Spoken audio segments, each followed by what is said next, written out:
হয়, মোৰ ল'ৰা কুশল দেউৰী আৰু তাৰ লগৰ দুজন গৈছে, আশিষ গয়াৰী আৰু ৰাজা দেউৰী।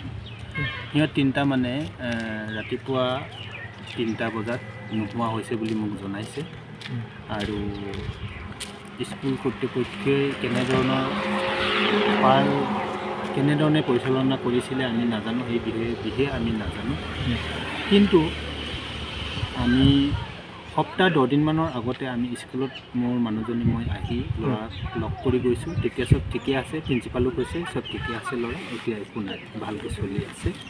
স্কুলত খুব সম্ভৱতঃ কষ্ট কৰি পঢ়াইছিলে আৰু কষ্ট কৰি পঢ়োৱাৰ কাৰণে সম্ভৱতঃ সিহঁতে হেৰিও নকৰিলে, থাকিব নিবিচাৰিলেও কিজানি, সেইটোও নাজানো। কিন্তু এটা কথা সত্য, সিহঁতে বেয়া কাম এটা কৰিছিলে বুলি আমি শুনা পাইছোঁ দেই। বেয়া কাম কৰোঁতে স্কুল কৰ্তৃপক্ষই অলপমান কিবা শাস্তি এটা দিছে। শাস্তিটো দিবও লাগিব, শিক্ষা ক্ষেত্ৰত কিছু মানে ক'বও লাগিব, শাস্তি দিব লাগিব।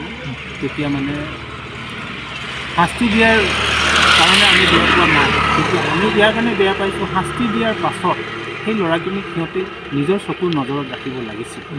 কিয় সিহঁতে চকুৰ নজৰৰ পৰা সিহঁতক এৰি দিয়া হ'ল, তাৰ কাৰণে আমি কৰ্তৃপক্ষক অলপমান দোষাৰিছোঁ। পঢ়া শুনাৰ ক্ষেত্ৰত কিন্তু ভালে আছিল স্কুলখন। কিমান ক্লাছ পঢ়ি আছিলে? মোৰতো ক্লাছ 8ত আছিলে, এটা 7ত, এটা 6ত।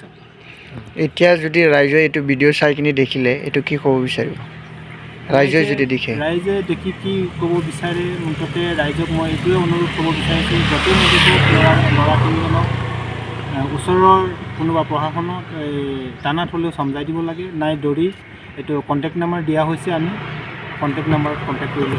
এনে কেইদিনমান হ'ল বুলি আপুনি জানিছে এইটো? আমিতো আজি লগত 2 দিন হৈছে।